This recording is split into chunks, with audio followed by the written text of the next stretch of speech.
Hello YouTube. When you spend all of your time fixing laptop motherboards, you start to notice some patterns. Some are more obvious than others. Today I have a choice of laptops I could fix. Should I fix a Lenovo Legion with a no display issue?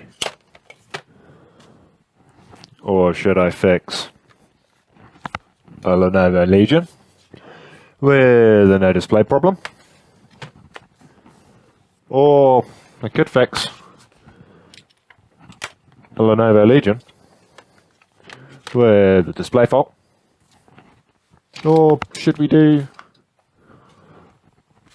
a Lenovo Legion that powers on but doesn't show anything on the screen? I think Lenovo possibly have some reliability issues. Eeny, meeny, miny, mo. Let's fix that one.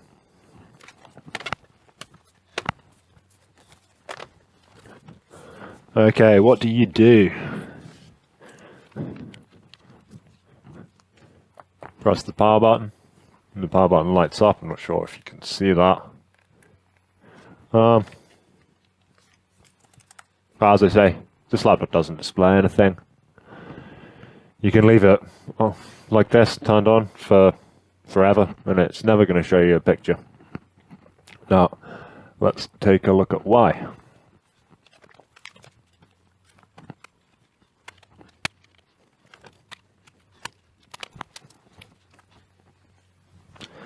Let's check some power rails.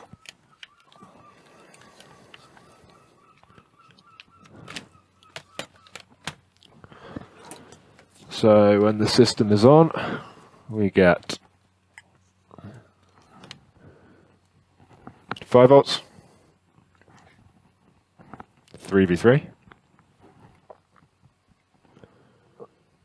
That's the 10 volt fan rail. That's got nothing on it.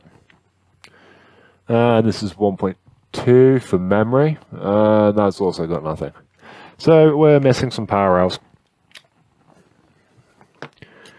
Let's pop the heatsink off and check if the CPU has any power.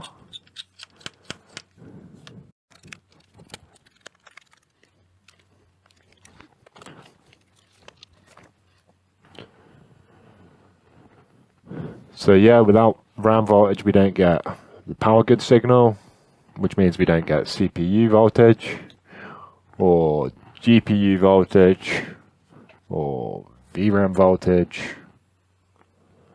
So yeah, the system's pretty dead. Usually at this stage I'll be checking around the board for short circuits, but this is by no means my first Lenovo Legion repair, so I'm going to skip all that. I'm going to check if this is what I think it is. If this is the fault that the Lenovo Legions usually come to me with. Let's get the memory out of the way first. Now, I suspect this has bad joints. So there are a couple of different ways this fault manifests on the Legions, and there are a couple of different ways to check for it.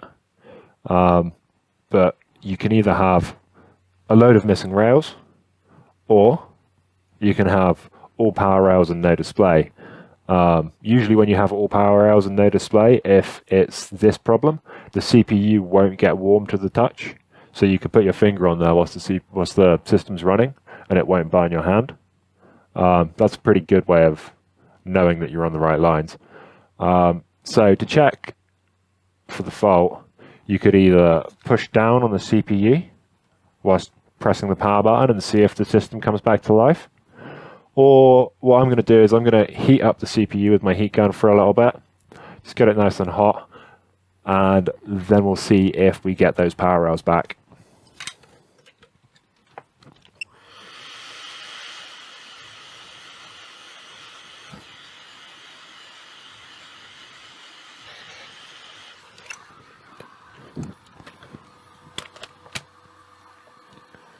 Okay, so it's nice and hot now.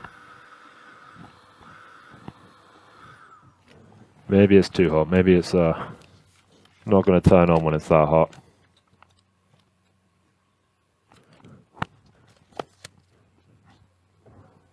Oh, this one's not playing ball. Oh, that's awkward. Let's see. If I put pressure on the CPU and hit that power button, let's see if we get core voltage coming up. There we go. There we go. See?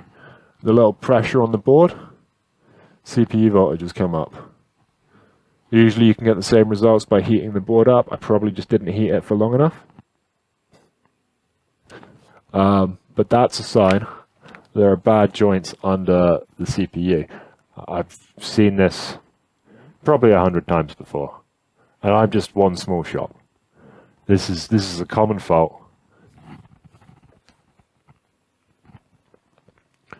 Let's just try the laptop again without pressure on the CPU.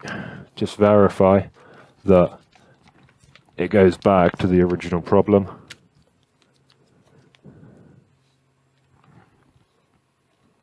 Yeah, there we go. We're back to having no vCore.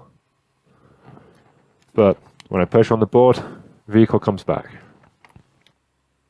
So what do we know from that? We know that there's a cold joint somewhere. The cold joint is preventing power rails come up, and a lot of that is controlled by the APU. Ryzen CPU also works as a chipset, which sends a lot of signals to enable voltage regulators across the board. And it just so happens that when I push down on the CPU, all of that stuff starts to work again. So yeah, this isn't the first one of these I've seen. In fact, all of those units that I showed you at the start of the video have the same problem. It generally affects the NM-D562, NM-D561 boards, but there may be others that it affects as well. If you've got a Lenovo Legion with a Ryzen CPU and it doesn't turn on, or it doesn't display, there's a fair chance, I mean like a 70% chance that this is going to be the problem. That brings me to a point. Out of every brand laptop I repair, Lenovo are pretty much the only ones that suffer from soldering issues and bad joints. So what are they doing differently? Their solder must be made out of some kind of cheese. The worst thing is, I'm pretty sure Lenovo know about this. Year upon year, they still release products with failing solder joints. Now, if it was any other brand of laptop, we could just reflow the CPU and we'd get a few more years out of it. But in an effort to minimize their soldering issues, Lenovo pump black epoxy underfill under the BGAs on their boards. This means the only way to fix the problem is to remove the CPU and reball it.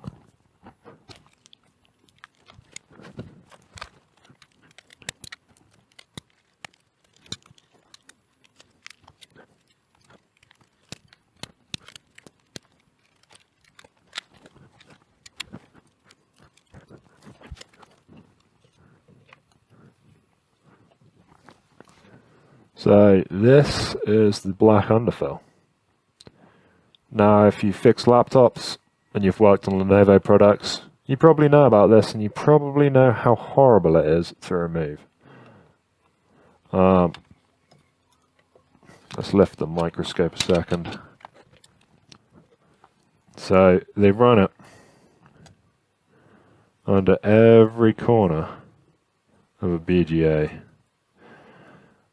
And they run it quite far in. And this is probably to prevent the board flexing, to stiffen up the PCB a little bit. And that's done in an effort to stop joints failing under the CPU.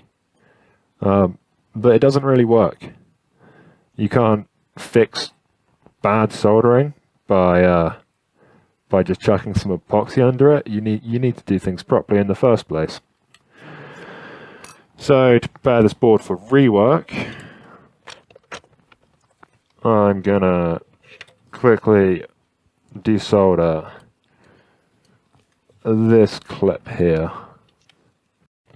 Just because it gets in the way. It gets in the way a little bit when I place the thermocouple. So yeah, let's get rid of that.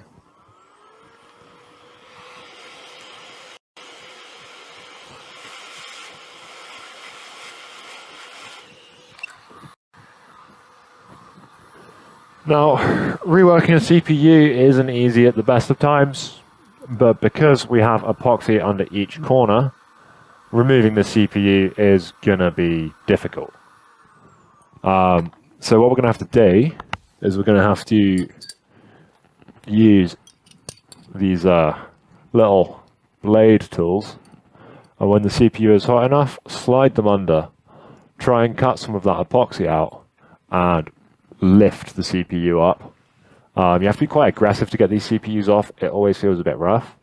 But yeah, these aren't easy to pull. We might end up with some broken pads or some NC pads that come off with the CPU.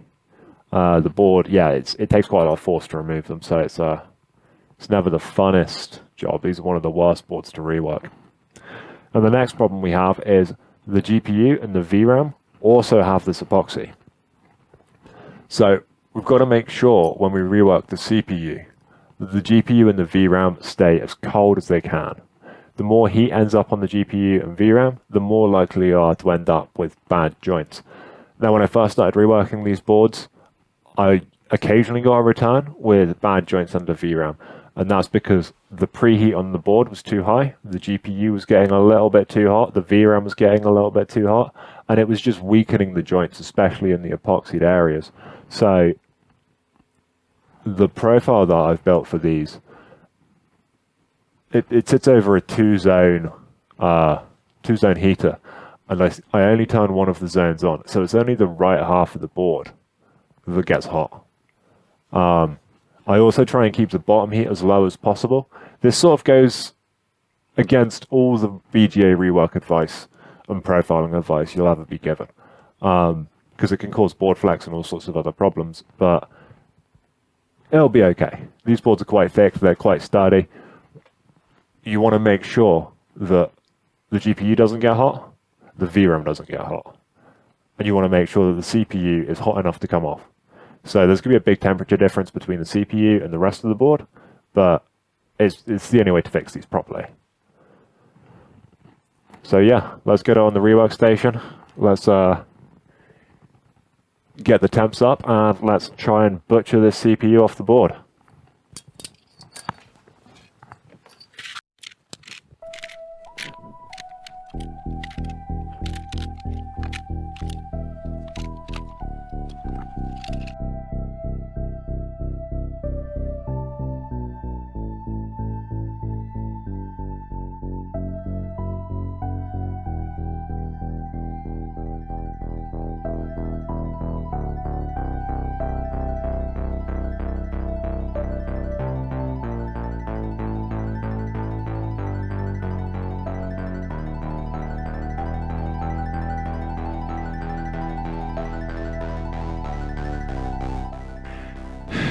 CPU is off.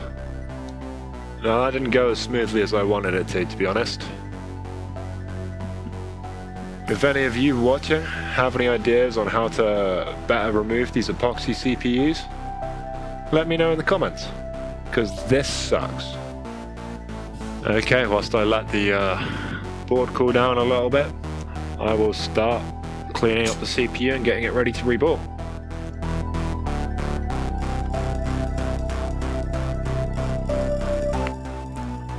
So you can see just how far this epoxy goes underneath the CPU. It's under every corner. It goes quite far in. So even when the solder's melted, this epoxy is sticking it to the PCB really quite solidly, which is why they're so difficult to remove.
Is it gonna work? Hey, we've got something.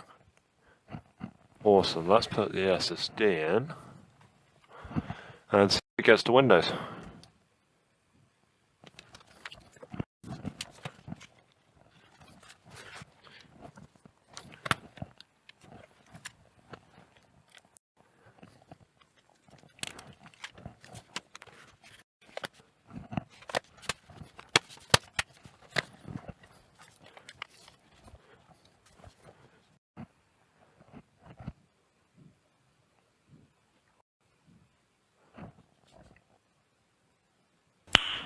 Nice. There we go.